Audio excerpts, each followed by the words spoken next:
Y les doy la bienvenida a la 13ª hogareña de los Bajáis de Bahía Blanca.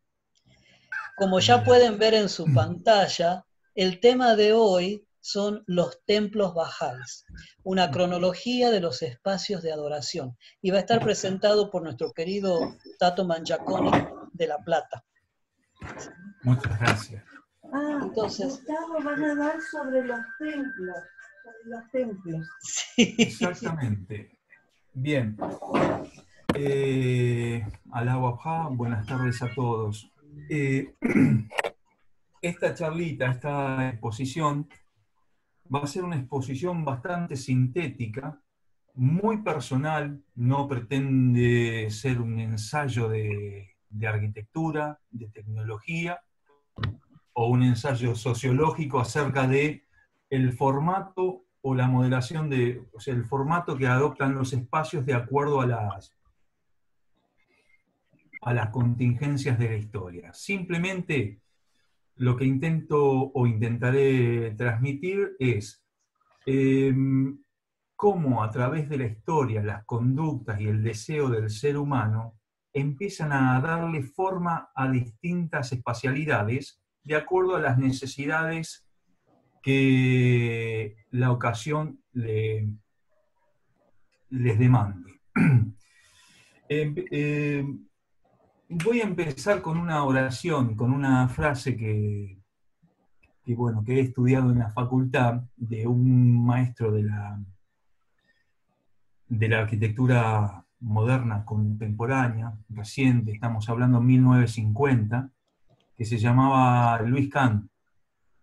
Un arquitecto que él sostenía a propósito de que cuando le encargaron el diseño y la construcción de una iglesia unitaria en Rochester, en Estados Unidos, y él lo primero que se propuso es pensar cómo era el espacio de un templo y cómo era el espacio de la escuela, ese espacio donde se divulgaba justamente todo lo que se pretendía explicar en la iglesia. Y él sostenía que la escuela es un espacio debajo de un árbol donde se reúnen varias personas, unas con el deseo de enseñar y las otras con el deseo de aprender. Entonces, esa imagen que puse ahí no es una imagen casual, es una imagen de un episodio de una película, 2001, Odisea Espacial de Stanley Kubrick, donde hay un grupo de homínidos, hombres de la prehistoria, que justamente vivían completamente en peligro constante y luchando por el alimento, el agua, defenderse de otras tribus, defenderse también de los animales que los acechaban. En un momento a ellos les aparece ese monolito y esa sensación de lo desconocido justamente le provoca mucho miedo, hasta que después que con el tiempo se empiezan a acostumbrar y ese elemento forma parte de su propia vida. Pero lo que ellos no sabían era que ese elemento comenzaba a modificarlos también, al punto de que con un hueso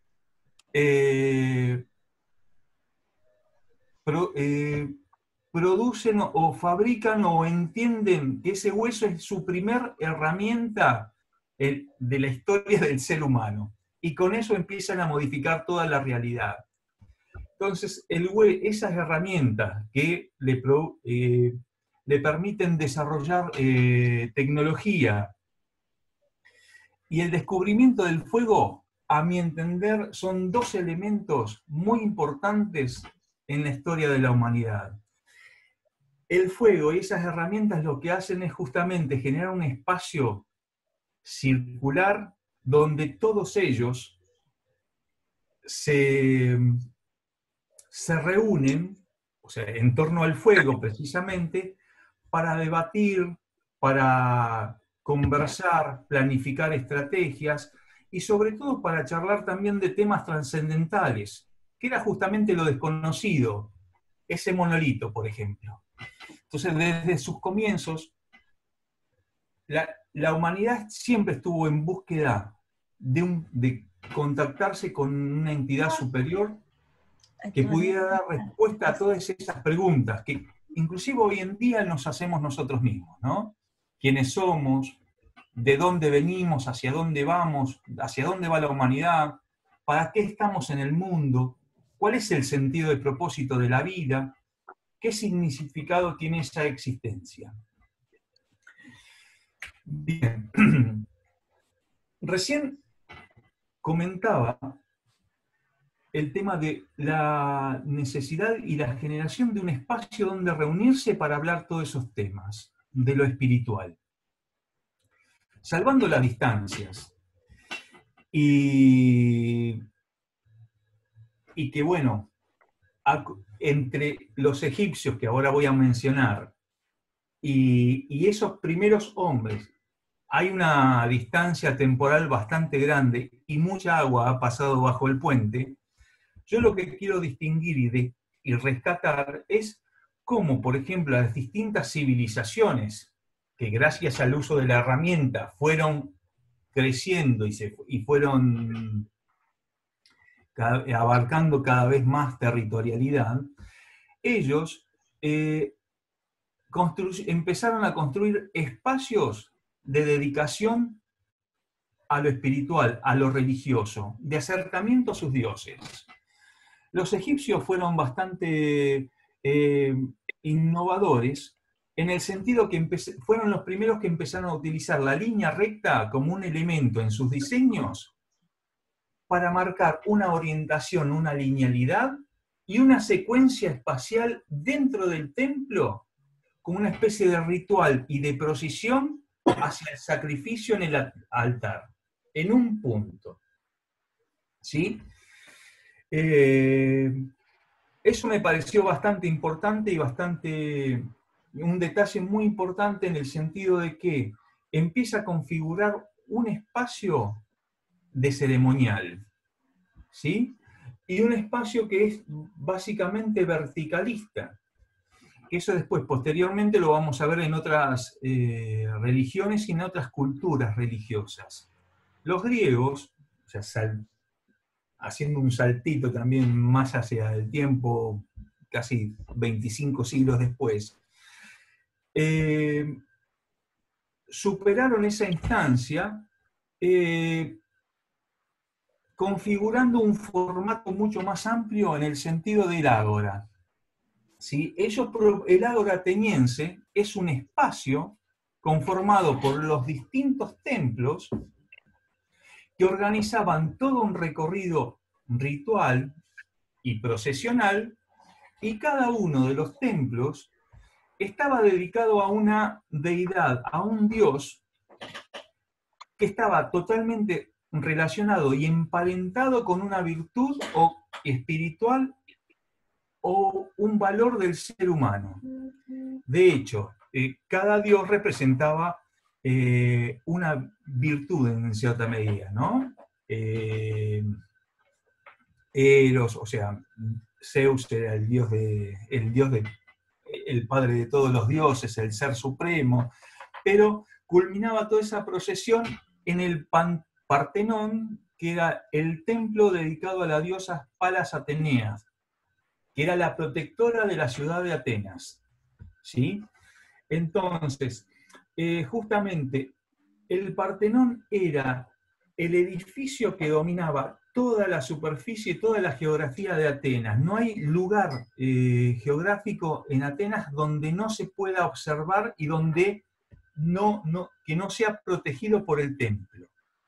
Bien. Actualmente todavía la legislación respeta ese formato, ¿no? De hecho lo ha institucionalizado y forma parte del Código de Edificación Urbana actual de Atenas, ¿no? Como de otras ciudades de Europa. Para los romanos, no hay tanta innovación en sí, sino que ellos invadieron Grecia y terminaron asimilando toda la cultura griega, adaptándola a su forma de vida. Por lo tanto, podemos decir que lo que caracterizó a la arquitectura griega y romana es el carácter de monumentalidad y de excesivo mensaje y de excesivo culto a la belleza y a la belleza, tanto física como material. Bien, esta época, la de los romanos, también se da, en esta época se da una particularidad. Estamos hablando del año 0 de nuestra era. Podemos decir que hay otro mensaje y otro discurso, otro relato en el mundo occidental que es la aparición, justamente propuesto por Jesucristo, que de acuerdo a la fe Bahá'í es una de las revelaciones de Dios para aquella época. ¿Sí? Bien. La religión, o sea, el cristianismo, religión fundada por Jesucristo, fue una religión muy resistida justamente en sus principios. El único espacio que en un principio ellos pudieron gestionar, vamos a decirlo de esa manera, fueron los cementerios en la antigua Roma. Los cementerios o las catacumbas, ¿no? Eran pequeños recintos que eran espacios exclusivos para ellos mismos, para las personas que profesaban el cristianismo y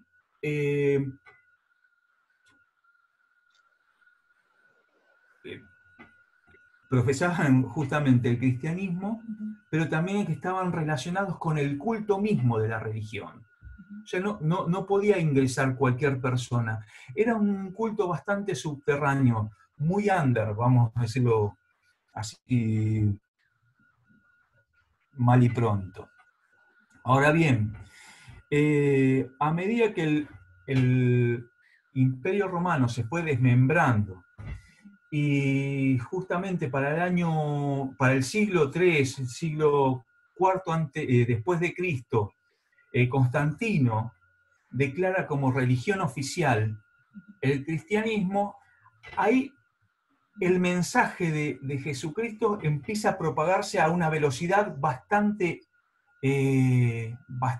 rápida, bastante interesante. Entonces, podríamos decir que ya las catacumbas eran espacios que quedaban muy pequeños. Ahora bien, el tema, el cristianismo incorpora un elemento nuevo en el programa arquitectónico. Recién comentaba que tanto los griegos como los romanos, la arquitectura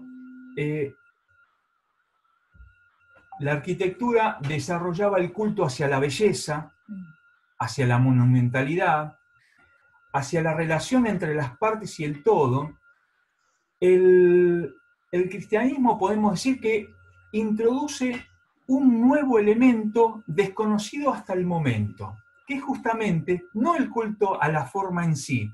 Se sirve de la forma para profesar justamente una monumentalidad que entiende al ser humano como una entidad dotada de cuerpo y de alma. Alma, corazón, espíritu, solidaridad, amor.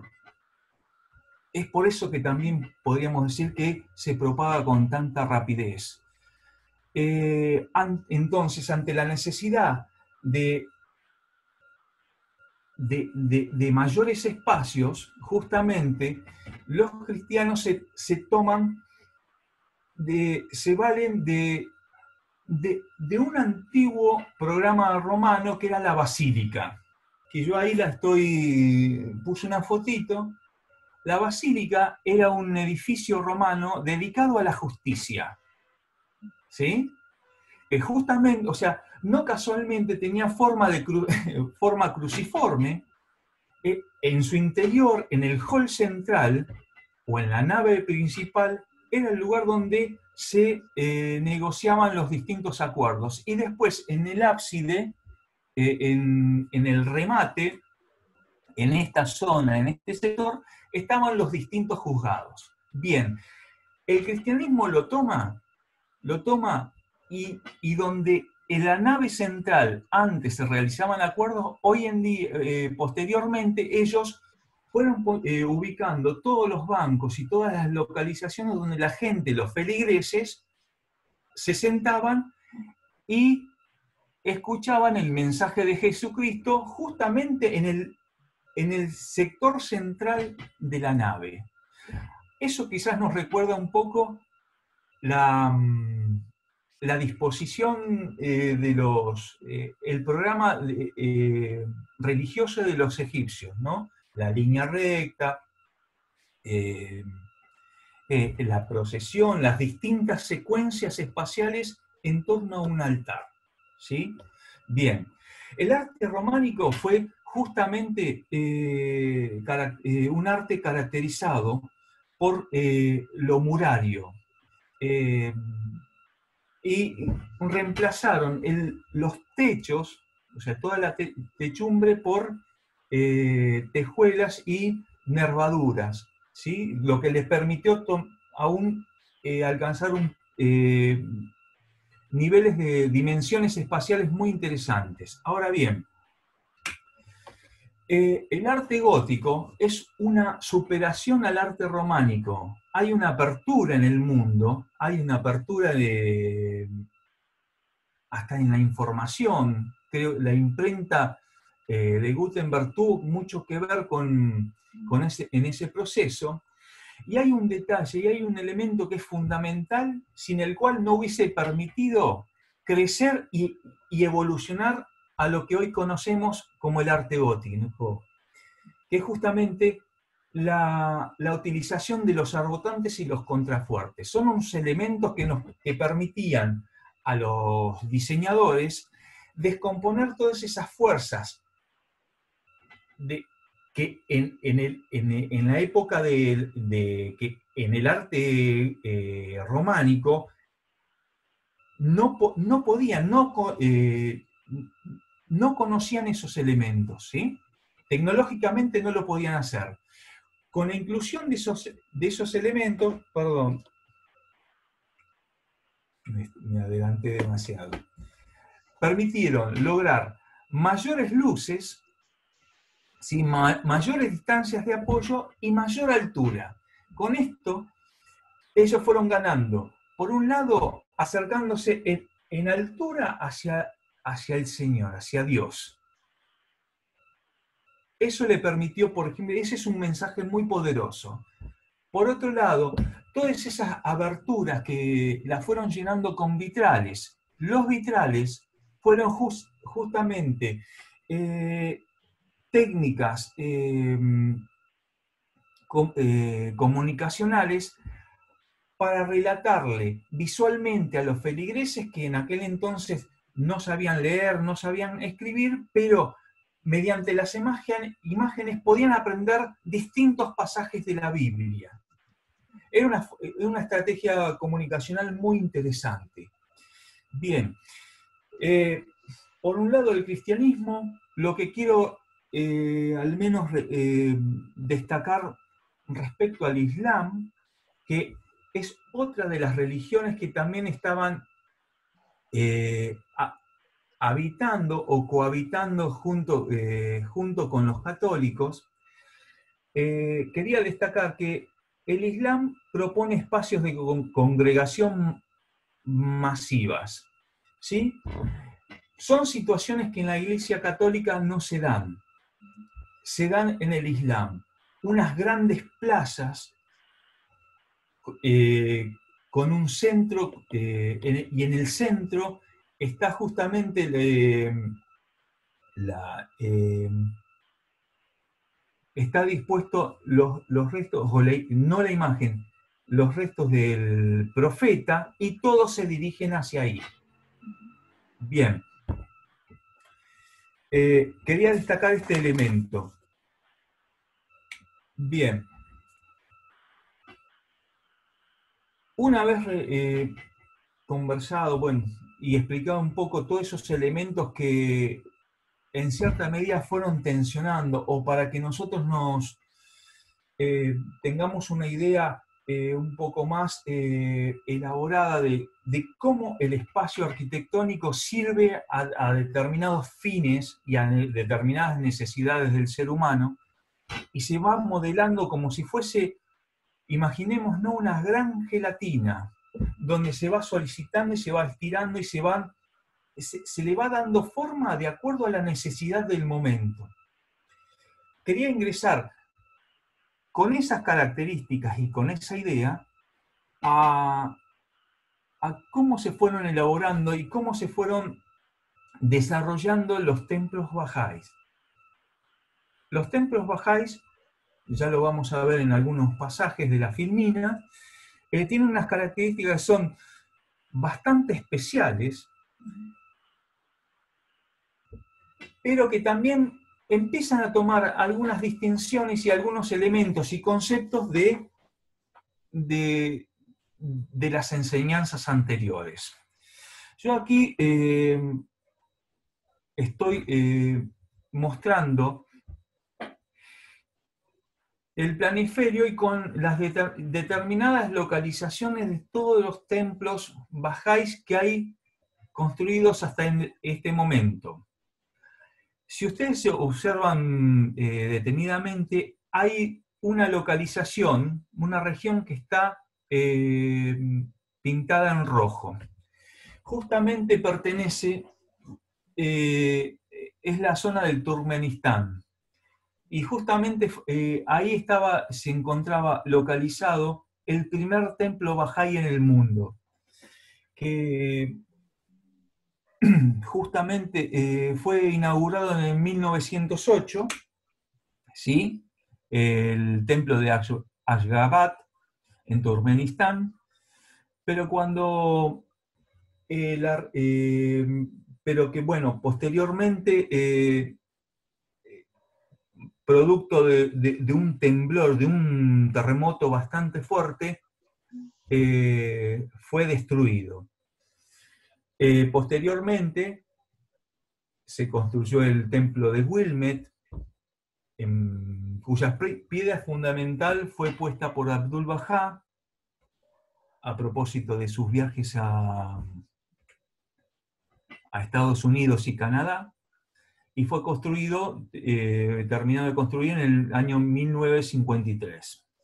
Posteriormente se ha construido el templo de Kampala en Uganda, luego el de Sydney en 1965, posteriormente se construyó el templo de Frankfurt en 1964, el de Panamá 1972, el de las islas de Samoa, el del templo de Tia Papata en 1984, 2 años más tarde el templo de Nueva Delhi, y por último, en Sudamérica, en el 2016, el 9º y la última casa continental de adoración. La fe Bahá'í propone 9 templos para todo el mundo. ¿Sí? Bien. Antes de comenzar a explicar genéricamente cómo se van constituyendo y se van modelando el diseño y el formato de los templos Bahá'í, quisiera mencionar algunos de los principios que sostiene nuestra fe.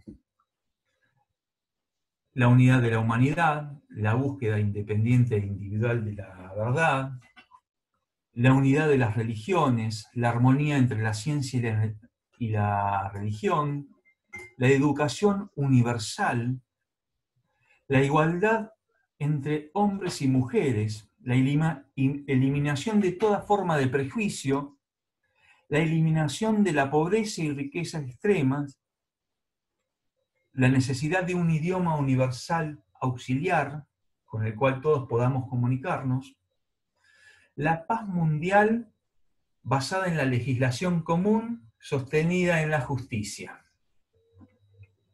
Bien, estos principios me gustaría, los vuelvo a mencionar porque están muy emparentados con el diseño propio de cada una de las casas de adoración Bahá'í, que generalmente tienen un formato único. Después tendrán sus pequeñas variantes de acuerdo al lugar donde están localizadas, pero en realidad el diseño es parte de la misma concepción, ¿sí? Me gustaría al menos explicar un poquito cómo parte de todos esos principios se empiezan a revelar en el diseño del templo de Nueva Delhi, que para mí es... tengo algo especial con este templo. Bien, el templo de Nueva Delhi es una casa de adoración Bahá'í que está ubicada justamente en la aldea de Bahapur, en Kalkaji, en el sur de Nueva Delhi, y al oeste de Connaught Place, en Mandir Marg, que es una zona que está apartada del centro de la capital india. Su arquitecto, Faribor Sahba, tardó 10 años en diseñarlo. 10 años en diseñarlo porque se tomó el tiempo para estudiar hasta el más mínimo detalle, ¿sí? Para lograr que en 18 meses el templo pudiese estar en pie y pueda ser inaugurado. Es una situación bastante novedosa en la arquitectura y en la construcción en sí, porque en realidad ya tener de antemano todo un plan desarrollado y estudiado era una situación bastante novedosa, ¿sí? Trabajaron alrededor de 5.000 personas, hombres y mujeres a la par, no había distinción. Se hizo prácticamente a mano y se llevaba, y habían tanto hombres como mujeres, portaban baldes de hormigón y baldes de material para llegar a determinadas cantidades de metros de altura inaccesibles para las maquinarias, para ir y volcar el material. Si bien no tengo bien la información de cuántas personas, si hubo accidentes o no. Lo que sí sé que no ha fallecido ninguna persona en la construcción del edificio, que es algo bastante también alabable. Bien. El templo está diseñado, o sea, el concepto generador dice, el templo representa una flor de loto, que es la flor nacional de la India. Loto, para la tradición hindú, simboliza la pureza y la santidad.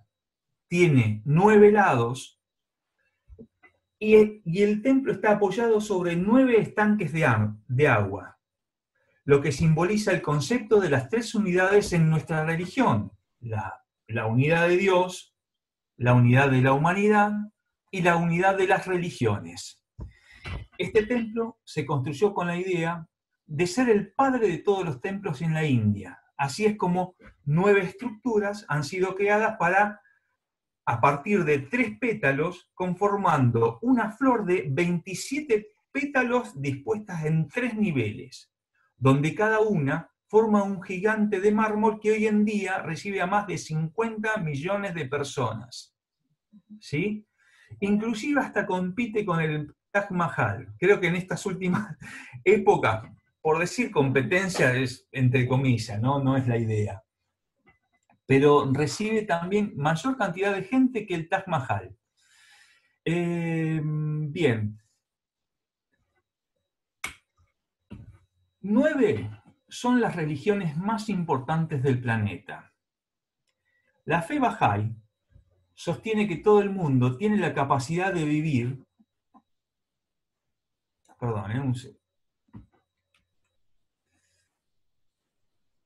de vivir en paz. El respeto y la convivencia suelen ser la unión de todas las personas que convergen en nuestros templos. La casa Bahá'í de adoración permite la entrada a todas las religiones y cualquiera puede orar, meditar o estudiar acerca de la religión que desee en cualquier idioma. Las casas Bahá'ís de adoración son las pruebas de que todos podemos convivir bajo un mismo techo y mientras nadie se imponga ante el otro, la humanidad siempre saldrá beneficiada. Esto es un concepto novedoso para la época y para la historia. Así como decíamos recién que, por ejemplo, el cristianismo, a principios de nuestra época, introdujo un nuevo elemento que fue novedoso, que fue la idea del ser humano entendido con cuerpo y alma. El programa arquitectónico de todo templo Bahá'í asegura ya no una escala jerárquica entre las distintas espacialidades del templo. No hay una posición jerárquica en sí. Si ustedes se fijan en el gráfico, 9 son los estanques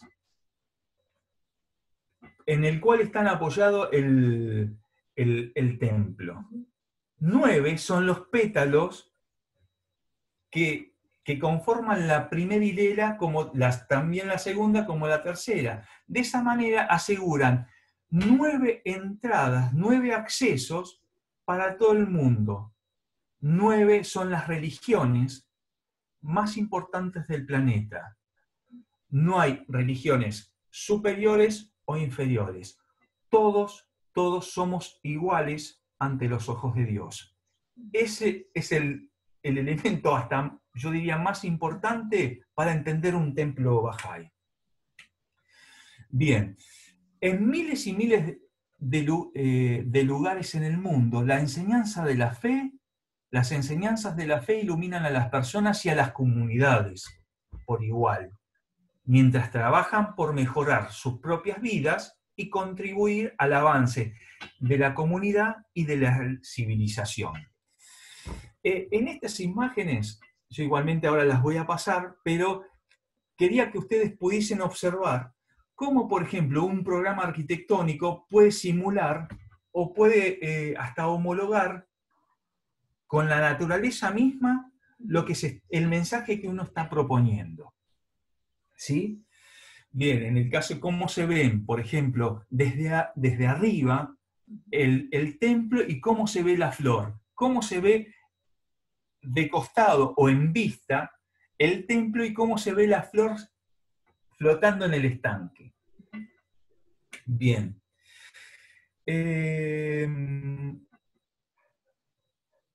Bien dijimos, hay 9 templos continentales, pero la fe no se queda simplemente en la construcción de los 9 templos. Promueve como proyecto la construcción de templos, casas de adoración locales, como los ejemplos del Templo Nacional de Papúa en Nueva Guinea, en Kenia, la Casa de Adoración en Kenia, o la recientemente inaugurada Casa de Adoración en Colombia, en el norte del Cauca. La idea del templo, de la Casa de Adoración, no es simplemente el hecho de un espacio donde uno recurre a adorar y a estar con Dios, sino son referentes de nuestra fe para el mejoramiento de la zona y del mundo mismo. ¿Sí? Ese es el impacto que tiene cada una de las casas de adoración y los templos en sí. E igualmente, Yo también quería destacar como espacio de adoración y de devoción, los espacios devocionales en las casas, en los hogares. Eso es algo que es un ingrediente que justamente no, del cual ningún ser humano se debe privar. Básicamente y elementalmente es como volver al principio de las filminas, ¿no? Al espacio, al momento y esa espacialidad que yo comentaba en un principio, de todos esos hombres reunirse en torno al fuego, al calor de su humanidad, preguntándose, reflexionando, debatiendo estrategias, pensando de qué manera podían lograr el mejoramiento de su comunidad y el progreso de sus propias almas también, vamos a decirle así. Entonces, el espacio devocional en los hogares es un elemento que para la fe es fundamental. Y bueno, cerrando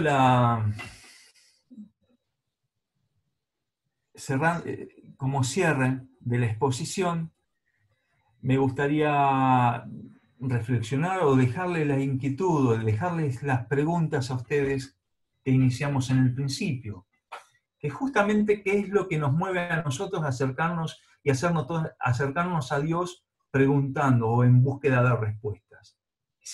¿Qué significado tiene nuestra vida? ¿Qué significado tiene la existencia de la humanidad? ¿Para qué estamos en este mundo?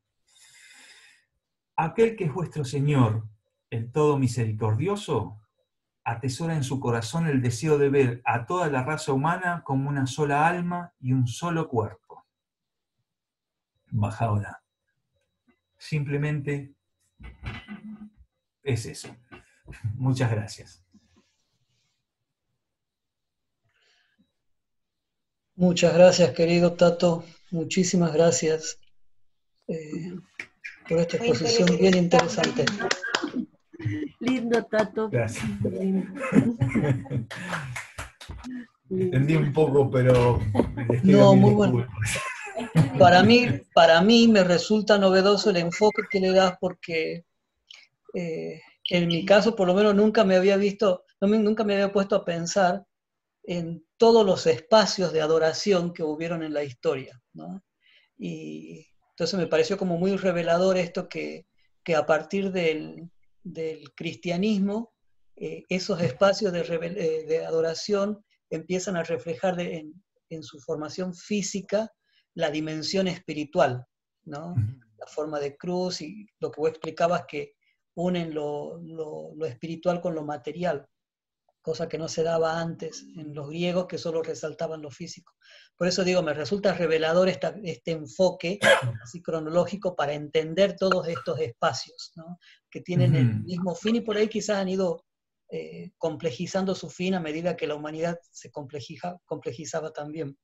Muchas gracias, Tato. Muchas gracias. Al contrario. ¿Puedo hacer un comentario? Sí, por favor. Sí, por favor. Wikipedia, por favor. Está muy lindo así como lo presentaste, Tato, porque entonces uno se ve en qué lugar de la historia está, ¿no es cierto? De dónde venimos, así como cuando explicamos familia, clanes, tribus, que se nación-estado, también como ha ido evolucionando esa parte que refleja la parte espiritual del hombre, ¿no? Cómo lo ha ido reflejando en la arquitectura. Está muy lindo porque uno va viendo cómo va cambiando, ¿no? Sí. Muy lindo. Sí, adelante, Mari. Sí, ¿sabes qué, Tato? Me encantó porque nosotros tuvimos una reunión de reflexión, que siempre los lunes hacemos reunión de reflexión con Estela, con Emanuel, y hablando sobre cómo presentar los templos. Entonces era como por qué el hombre tuvo la necesidad de crear templos desde mucho tiempo antes. Cuando uno lo estudia, vos lo mirás, o sea, yo estudié los griegos, los egipcios, los romanos, pero no notás, hasta que no sos bajá, no notás que ese elemento espiritual, ¿no? Y que ahora con la fe bajá uno nota todas esas cosas que antes no notaba. y el hecho de que siempre como que la humanidad tuvo necesidad de tener un espacio para, para hacer su adoración. Y un elemento que, por ejemplo, yo no me daba cuenta es, por ejemplo, como vos decís, en la Iglesia Católica, cuando uno entra, uno ve la jerarquía, o sea, tú sabes que en la nave central o en la nave al final de la nave, ahí va el Papa, o sea, las personas no suben ahí, no se acercan, ¿no? O sea, cómo eso ha ido evolucionando y encontramos ahora los templos Bahá'í en que no existe eso, justamente para darle el espacio a todas las personas que puedan hacer sus oraciones. O sea, eso si vos no lo mostrabas, yo no me daba cuenta. O sea, yo me doy cuenta de que voy a una iglesia y que a ese espacio yo no puedo entrar, pero no me daba cuenta que era por esa cuestión jerárquica. Así que muchas gracias, me encantó tu charla. Sí, si me permiten un minutito nada más. Sí, por favor. Cuando me propusieron exponer, y me dijeron que iba a disponer de entre 15, 20 minutos, intenté ser lo más sintético y concreto posible. Hace un rato hablamos con Ivana y digo, bueno, cuando puse el número 9, iba a poner una filmina con el número 9, sin embargo desistí de hacerlo porque ese número, o sea, charlar sobre el número 9, que es un número que caracteriza a la fe, nos llevaría una clase aparte o varias clases apartes. Entonces, yo lo que básicamente, como decían recién ustedes, intentaba transmitir un par de conceptos importantes, más allá de la vorágine y de la espacialidad, de la línea temporal, de saltar, por ejemplo, de lo prehistórico a Egipto y después a Grecia y a Roma. Hay muchísimo tiempo entre hito e hito. Sin embargo, los conceptos son quizás fundamentales y fundadores y modeladores del espacio. Si nosotros hasta la fe Bahá'í veníamos pensando la espacialidad sagrada como un concepto vertical, una imagen muy vertical, ¿sí? O radial en el caso del Islam, como mostraba el espacio de adoración en la Meca. Lo novedoso de la fe Bahá'í es que ese espacio verticalista se horizontaliza en absolutamente todo el mundo. Se entiende cómo es la imagen, ¿no? De hecho, los templos son atravesados en multidirecciones sin ningún tipo de jerarquización. No hay un portón principal y otras 8 puertas secundarias. No, todas las puertas tienen la misma categoría, la misma calidad y la misma importancia. De hecho, nosotros tuvimos la suerte y la bendición de poder compartir la dedicación del templo de Chile, que merece hasta otra clase y otra charla aparte. Y uno ingresa y tiene toda una serie de libritos y de bibliografía que puede acceder fácilmente en el idioma que uno se sienta más familiarizado y de la religión que desee.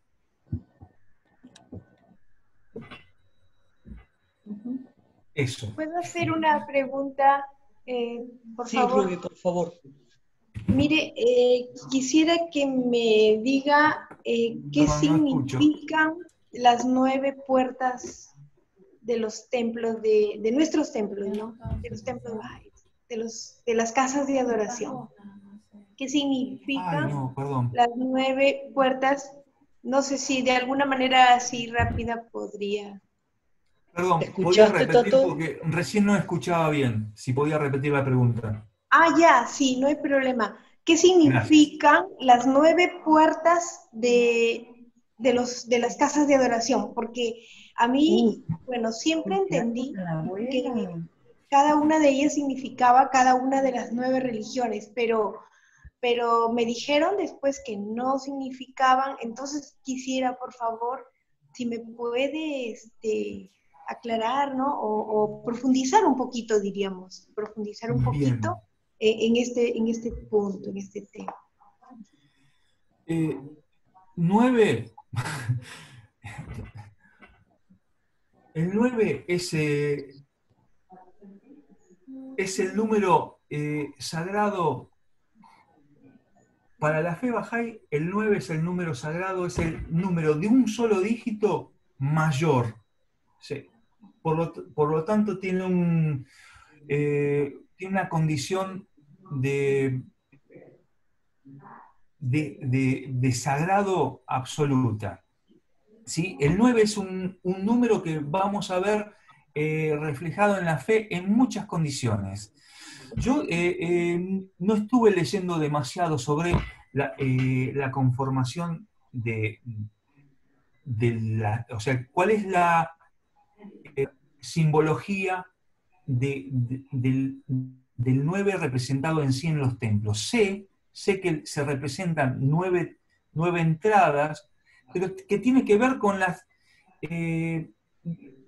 9 religiones, pero tiene también que ver con el principio, con la trilogía que sostenemos en la fe Bahá'í, que es la unidad de Dios, la unidad de las religiones y la unidad de la humanidad.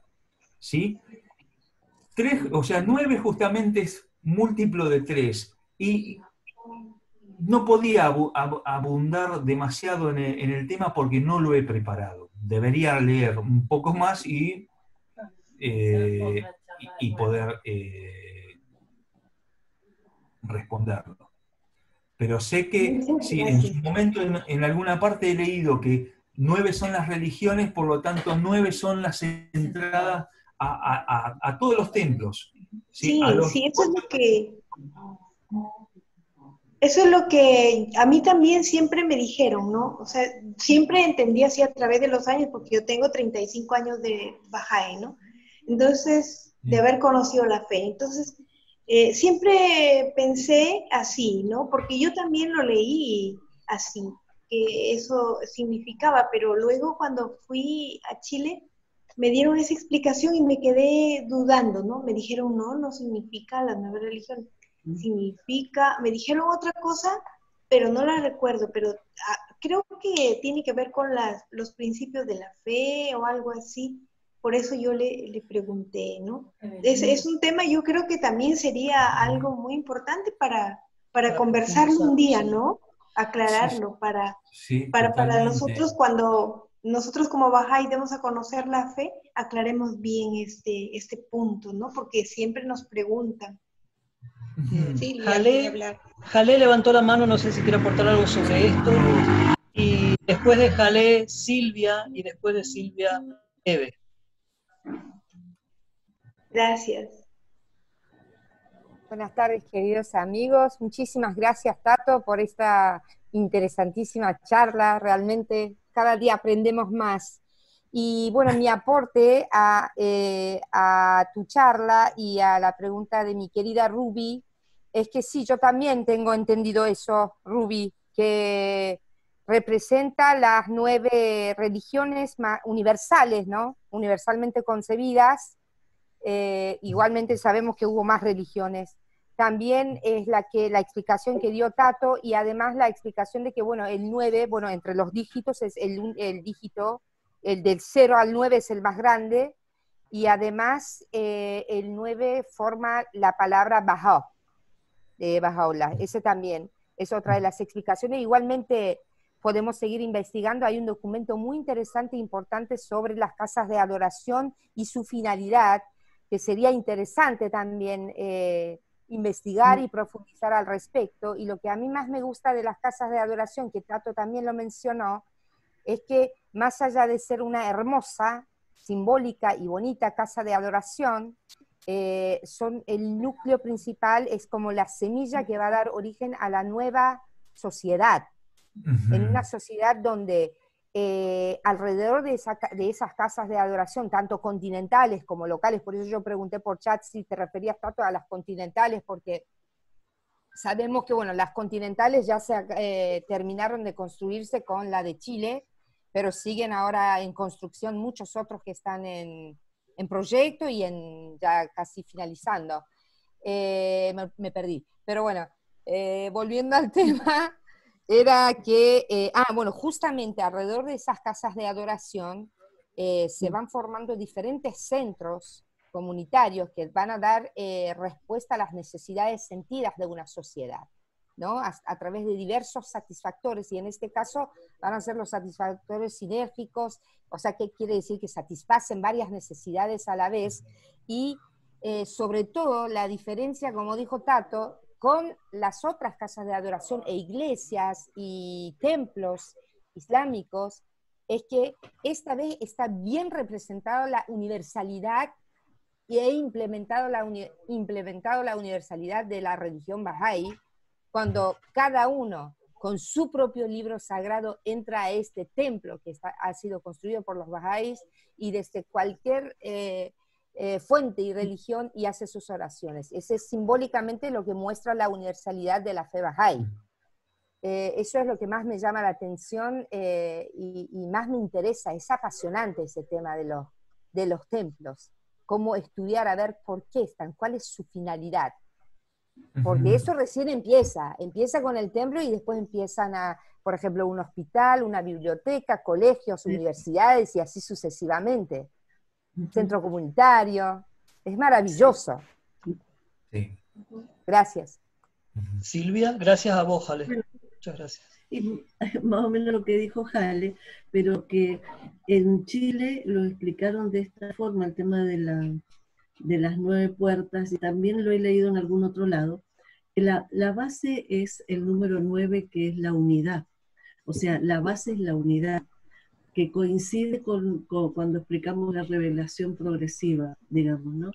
Pero que el origen es la unidad y la unicidad de Dios, porque tienen cúpula, ¿no es cierto? Entonces, el 9, la unidad, y la unicidad de Dios. Y después, lo otro que dijo Jale también es, o sea, que el templo sería la espiritualidad de la humanidad, y alrededor del templo la práctica de esa espiritualidad, todo lo que va a desarrollar, o sea, en la parte cultural, intelectual, artística, lo que sea, va a ser todo alrededor. O sea que el equilibrio de la humanidad, digamos, va a estar representada en toda esa región. Eso es. Gracias, Silvia. O sea, representan la adoración y el servicio, ¿no? Sí. O sea, la adoración, cuando vamos a orar, ¿no? Y por eso fueron construidos con esas avenidas así, o sea, en proyectos de futuro, ¿no? Para hacer esas construcciones, porque en el primer templo que hubo, yo tenía entendido que sabía, bueno, que el primer templo que se construyó, el Mashrikul Al-Kar, ese templo se llegó a construir escuelas, hospitales, ¿no? Centros así para prestar servicios a las personas. Entonces sí se llegó ahí a hacer eso, ¿no? Esa clase de servicio, porque los amigos que salieron de Irán hacia la frontera con Rusia, ellos salieron con tantos deseos de querer enseñar la fe y hacer tanto trabajo para la fe, que lograron levantar ese templo tan bonito, ¿no? Y lograr esas construcciones para prestar los servicios. En realidad ahí sí se llegó a hacer, ¿no? En Estados Unidos, en Illinois, no sé si se ha logrado hacer esas construcciones para prestar los servicios, ¿no? No sé, pero sí sé del primer Mashrikul Al-Kar, ¿no? Donde se consolidó prácticamente ahí el servicio del que se habla, ¿no? De esto. Y también, ¿puedo hablar otro poquito más? Estos templos bahá'ís, que dice son los centros de adoración, ¿no? Centros para que nosotros vayamos a orar, para que nosotros tengamos un encuentro con Dios, ¿no? En diversidad, con diferentes personas. Pero dice que nosotros también somos un Mashrikul Akar, que nosotros también somos un templo, ¿no? Entonces, eso de la adoración y servicio también, nosotros lo somos, así como los templos, se habla de los templos.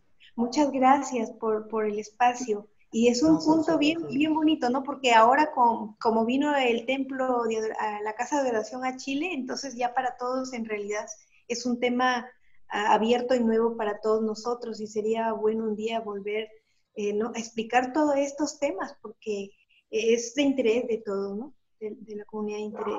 Muchas gracias. Gracias, Rubí. Muchas gracias. Eve, querías decir algo hace rato. Oh, sí, pero ya lo dijo Jalé, lo del 9, así que ya está. Yo podría... Dale, Gerald. Vos querías decir algo, Gerald.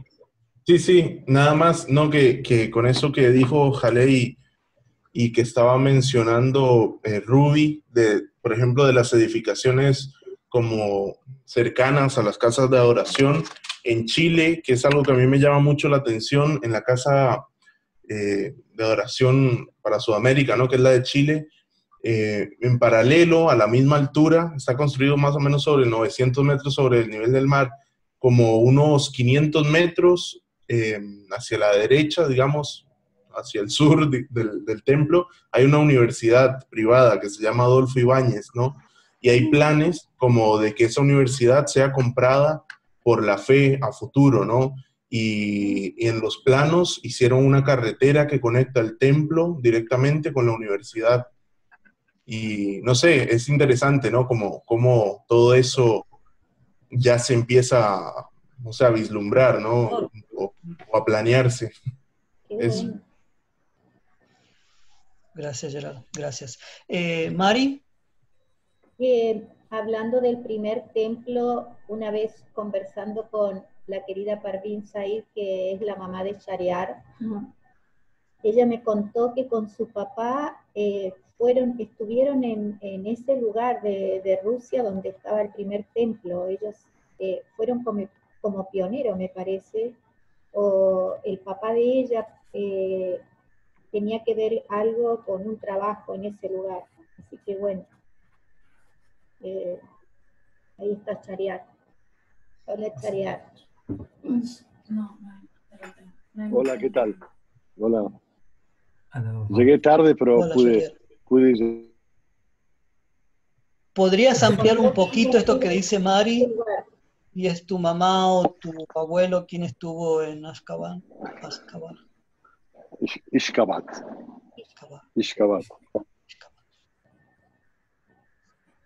No, la verdad es que me entero recién. No sabía nada. Bien. Sí, o sea, lo que puedo contarles es que la familia de mi mamá, o sea, mi bisabuelo, digamos, se hizo Bahá'í, entonces mi abuelo ya era Bahá'í de nacimiento, y bueno, y ellos todos vinieron de Rusia, echados por, digamos, por la falta de tolerancia religiosa, y aparecieron en Irán, y bueno, muchos años después nací yo. Es lo que les puedo contar. Ok, sobre la pregunta... Perdón, seguí, Shariar. Sí, dime. No, nada más. Quería decir que sobre la pregunta que había hecho Ruby acerca de que si en el templo de Estados Unidos ya había logrado abrir las otras organizaciones, instituciones que tenía que tener alrededor, Jalé rápidamente investigó ahí y lo puso en el chat.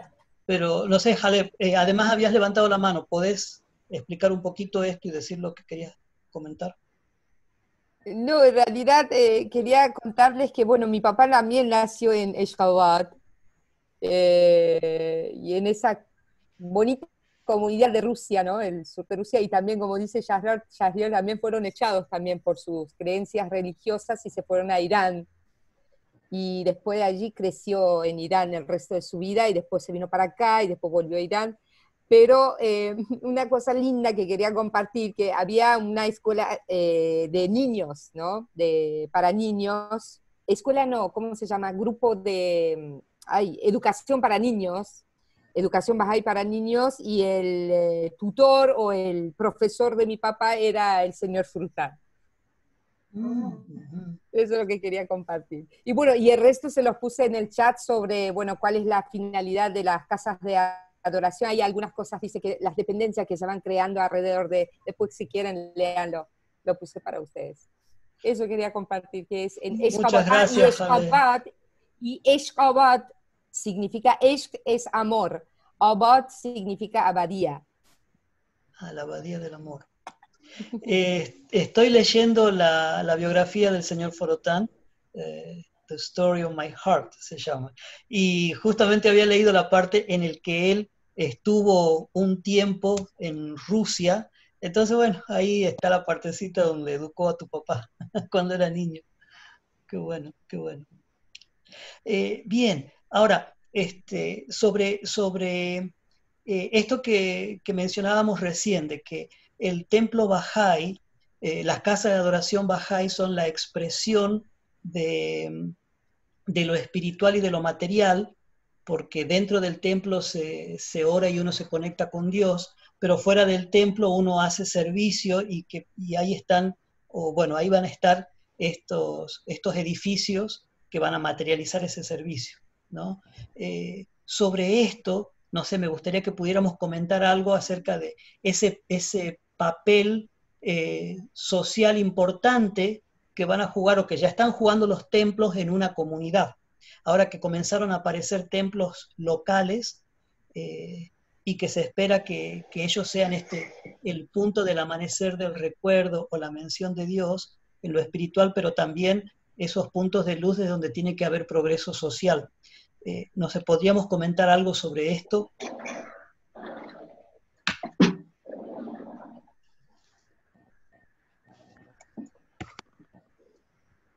A mí me gustaría comentar algo. Por favor, Shahriar. Yo no sé el conferencista qué cosas contó, porque como les dije, recién pude entrar en el Zoom. Pero como mencionabas vos, aparte es un gusto conocerte, porque hacía tiempo que quería conocerte y llamarte por teléfono, pero ahora esta reunión es una oportunidad para conocernos. El tema de templos, lo que yo he investigado, no he profundizado mucho, tengo las ganas de hacerlo a través de un tiempo, no sé cuándo, pero cuando tenga tiempo para hacerlo específicamente, es el concepto de iglesia Bahá'í. No tiene nada que ver con el concepto de iglesia católica, musulmana, budista, y todas las anteriores religiones. Baha'u'lláh, digamos, inaugura, como todos ustedes saben, un ciclo de 500.000 años, donde este tipo de templo, este tipo de punto de adoración digamos, de Dios, es un lugar donde, como lo han dicho en los que yo pude escuchar hasta ahora, del poco tiempo que estoy, es el centro donde va a circular la cultura, la educación y la salud. Entonces, lo que el futuro, digamos, se vaya revelando, porque hay muchos textos bahá'ís que no conocemos todavía en castellano, o por lo que la Casa de Justicia todavía no ha decidido hacer conocer sobre este tema, el tema de templos, es algo que, digamos, por lo menos yo supongo que va a tener mucha influencia en el futuro de las urbanizaciones de las ciudades.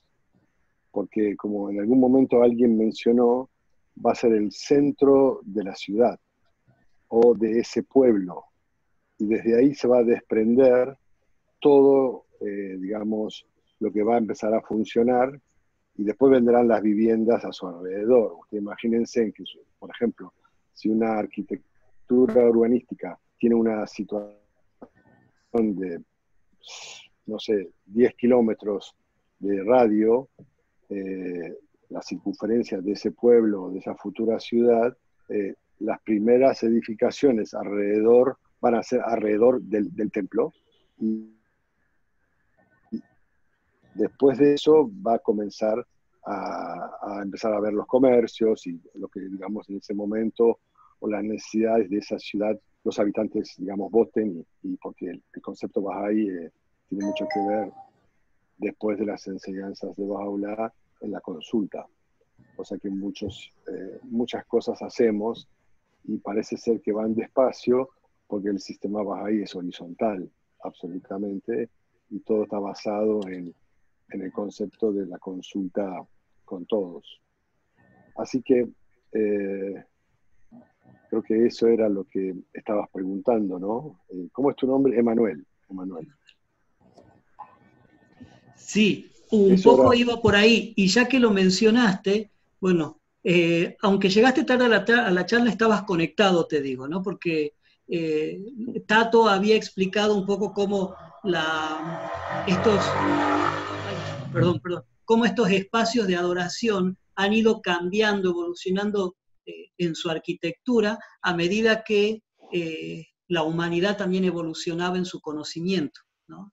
Entonces, explicó al principio que estos espacios de adoración que habían en el antiguo Egipto o en la antigua Grecia reflejaban una atracción hacia la belleza física, por ejemplo, pero a partir de la era cristiana comenzaron a reflejar también lo espiritual, ¿no? En su arquitectura, y así han ido evolucionando. Así que estabas conectado con la charla, estaba bueno eso. Sí, lo que se nota mucho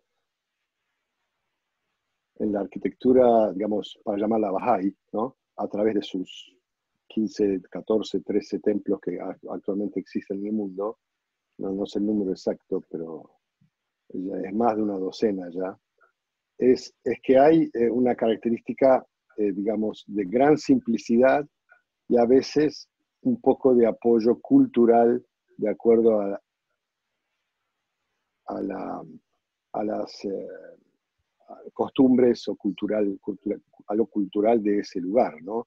Si ustedes ven, por ejemplo, cómo es la arquitectura de Kenia, el templo que va a salir, que se está ya, digamos, empezando a construir, ven que es una arquitectura muy diferente a la simplicidad que tiene, por ejemplo, Chile, o la simplicidad que tiene Panamá, por más que Panamá está ubicado en un lugar culturalmente fuerte con los pueblos originarios. Entonces, pero lo que no falta es que el futuro de la humanidad, que es el futuro de la madurez de la raza humana, por lo que se ve ahora, no sé qué va a ser dentro de 500 años, pero se ve una arquitectura más simple y más como un lugar de digamos, de no tanta adoración a lo físico, a lo material, a las rocas, a los vidrios o carpinterías, sino simplemente un lugar tranquilo para que uno se conecte con Dios, esté ese ratito, digamos, meditando y resolviendo su relación con Él, con su alma y con Dios, y después recién salga a buscar sus actividades diarias. Entonces, eso es lo que se nota, que, digamos, esta simplicidad se ve en la construcción de los por ejemplo, de lo que se ve en Haifa, ¿no? Esa relación de lugares sagrados. Bueno, ahí Shoghi Effendi puso la impronta del clasicismo, de lo clásico, entonces pegado a lo griego y romano, entonces ahí sí se ve una tendencia, pero siempre es una tendencia que va hacia un formato que tiene que ver con un estilo. Muchos diseñadores, arquitectos, artistas saben que la base de la cultura y del arte tiene una fuerte impronta en lo que se refiere a lo que es Grecia y Roma, ¿no? Y eso ha marcado, digamos, una línea que hasta Yogi Effendi lo adopta y comienza a dar las pinceladas necesarias para armar los jardines que hemos visto, los edificios, y los arquitectos, por ejemplo, que han intervenido en la construcción, por ejemplo, de la Casa de Justicia, todos está relacionado con esta impronta que Yogi Effendi usó, que siempre se decía que el concepto de la belleza estaba en Grecia, era la base de la belleza. Así que bueno, por ahí andamos. Pero hay mucha, como se dice, hay mucha tela para cortar, hay mucho para investigar, hay muchos libros escritos y realmente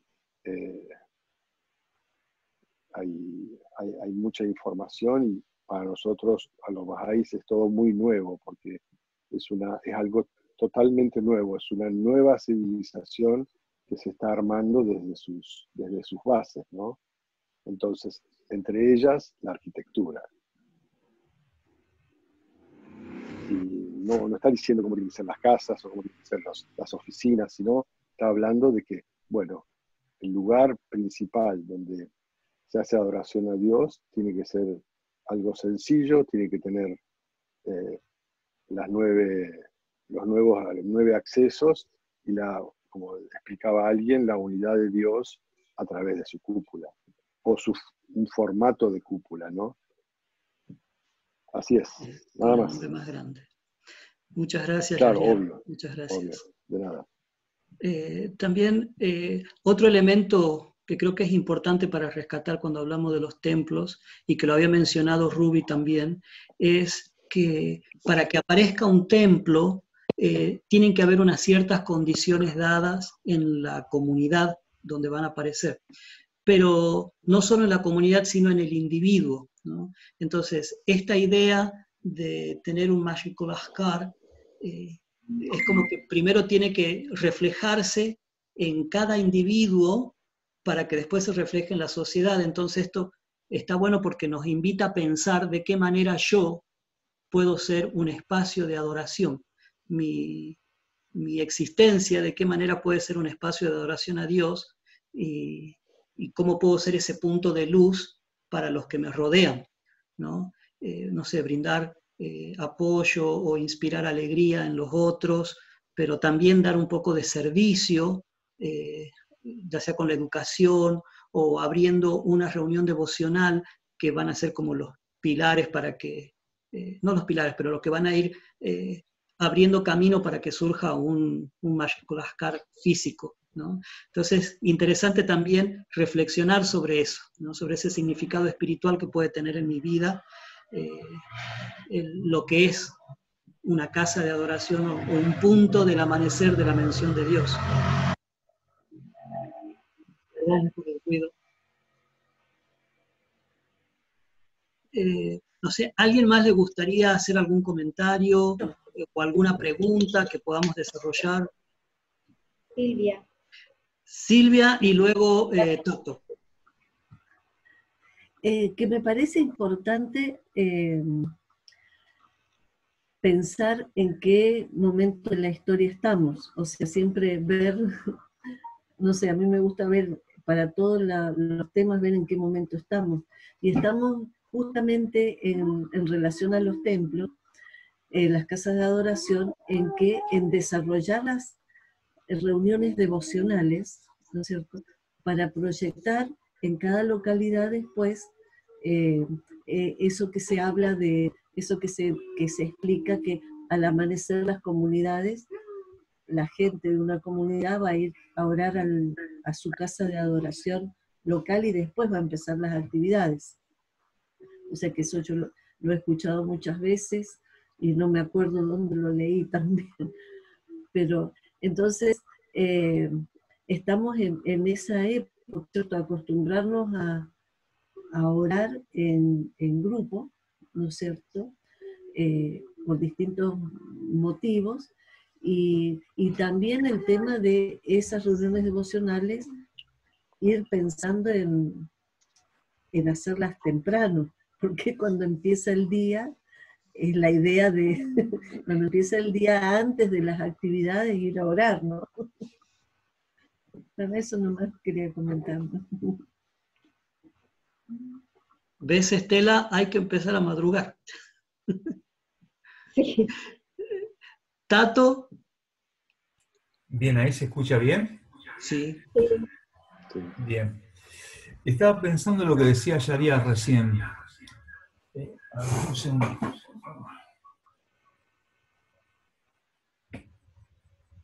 ¿Ahí? Cámara 2 para Tato. Sí, porque hay eco. Estaba reflexionando acerca de lo que decía Yadiar y lo que dice, mencionando la distinción de la religiosidad antes de la fe Bahá'í y la actual, y nuestra fe. Hablábamos de un esquema horizontal en la fe respecto a un esquema verticalista del resto de las religiones, que esto es lo novedoso. Pensaba también en ese esquema de urbanización, o ese formato, como propone Bajaola, de generación de pequeñas aldeas interconectadas entre sí, a partir de distintas casas casas de adoración. ¿Está bien? Eso se contrapone totalmente con la matriz actual de generación de ciudad, que justamente las ciudades, por ejemplo, en Argentina, toda o al menos el 90% de las ciudades argentinas se generan a partir de una plaza donde en un lateral está la iglesia y en el otro, enfrentado, está la municipalidad.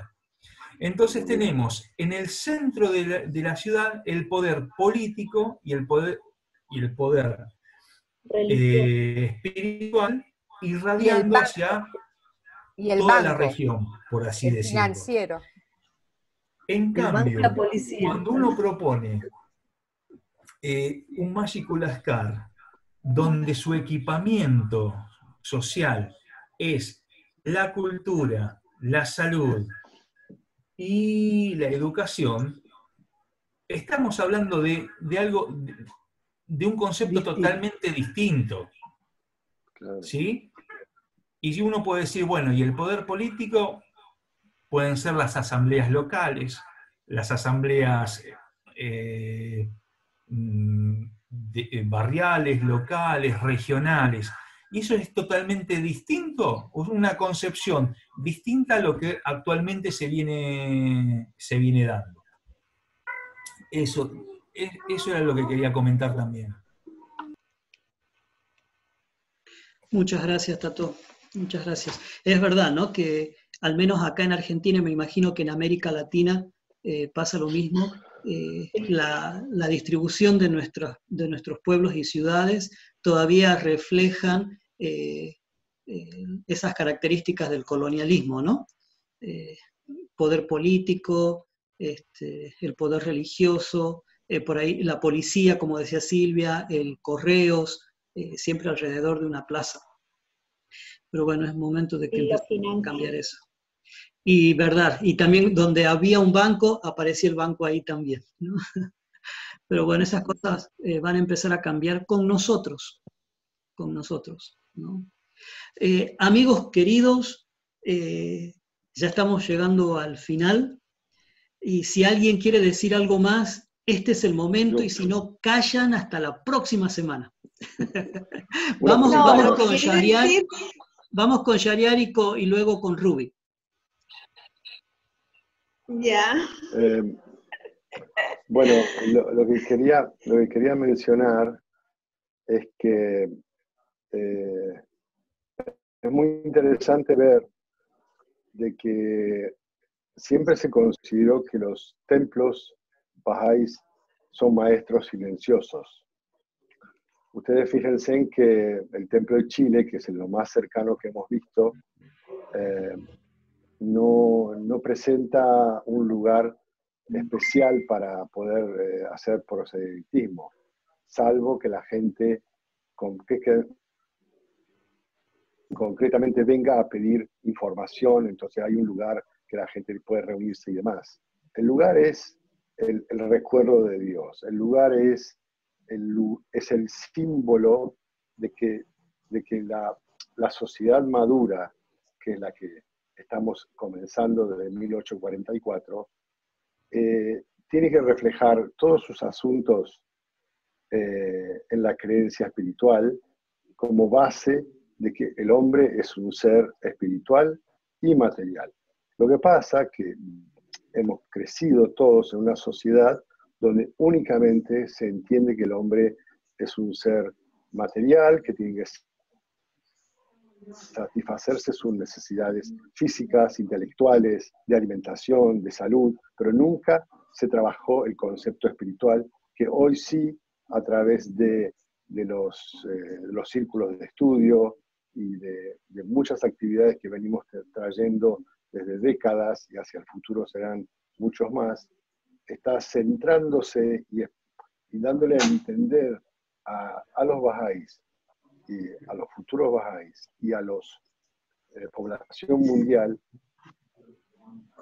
que estos lugares, recuerden que el centro de esta urbanización, ¿cuál es el centro? No es una plaza, como decía Tato, donde está el poder político y el poder, eclesiástico de otro lado, o los bancos financieros, o la policía, como decía Silvia, del otro lado, sino no. Es el lugar donde vos tenés que recordar a Dios y resolver tus asuntos tempranito antes de empezar tu actividad diaria. Y lo que decías vos, Emanuel, yo me acuerdo que cuando se empezó a construir el templo en Chile, uno de los arquitectos fue socio mío unos años atrás, que era Carl Ewing, muchos lo conocen, y él estuvo trabajando en el templo casi todo el tiempo hasta el final, básicamente, y yo fui varias veces en el proceso de construcción para observar, porque la verdad que me fascinaba ese templo al estar cerca. Me acuerdo que hasta participé en concurso de arquitectos y presenté un proyecto. Y lo que les quiero contar es que algo que me llamó la atención es lo que decías vos, Emanuel. El templo podía haber sido construido mucho más rápido, pero la Asamblea Nacional de Chile, por supuesto en conexión con la Casa de Justicia, decidieron llevar la situación de acuerdo al crecimiento de la comunidad. ¿Qué significa eso? Era lo que contabas vos. O sea, es el crecimiento espiritual de la comunidad en general para poder comprender la gran necesidad que tiene, que debe ser ese lugar, de tener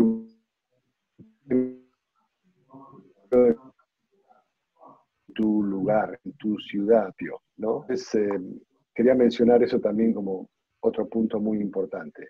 Los templos van a empezar a existir locales en muchas localidades del mundo, en la medida que las comunidades podamos aumentar nuestros círculos de estudio, aumentar nuestras reuniones de oración, aumentar la profundización de la comunidad a través de todos los otros sistemas de enriquecimiento que están en los nuevos libros, que ya hay libros sobre desarrollo económico, desarrollo social, y bueno, hay comunidades que ya están participando de eso, nosotros todavía no, pero pronto va a ser, porque esta pandemia, si bien en algo trajo bendiciones, es en la lluvia espiritual de despertarnos a todos en las cosas que no veíamos, seamos o no bahá'ís, ¿no? Nada más y gracias por armar este espacio tan lindo.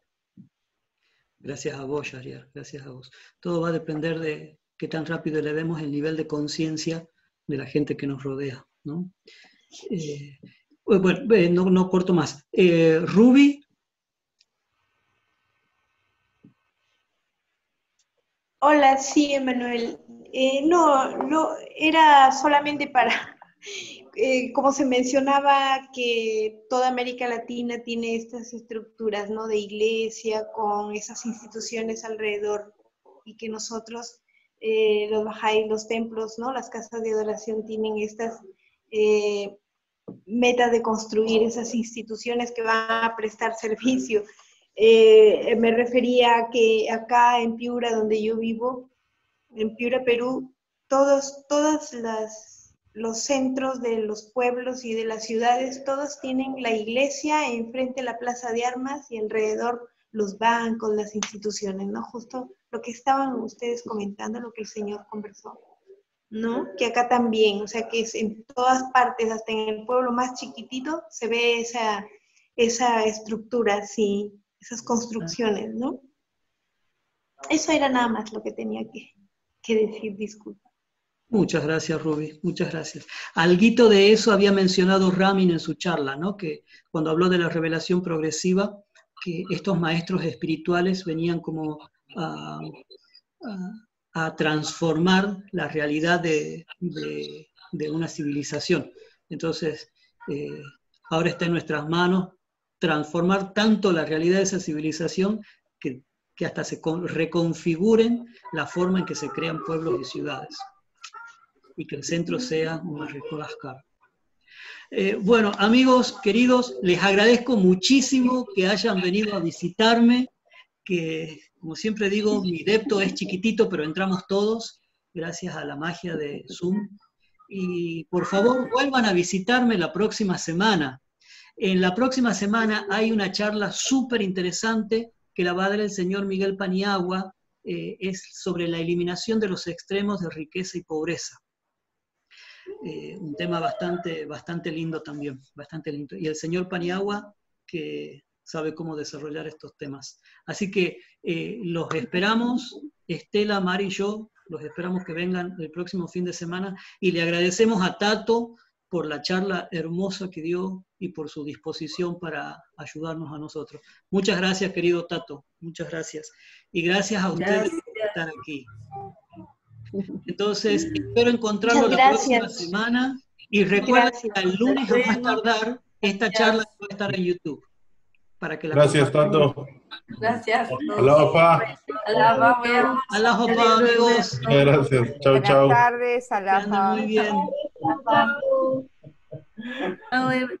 Eve, que hacía mucho que no te veía.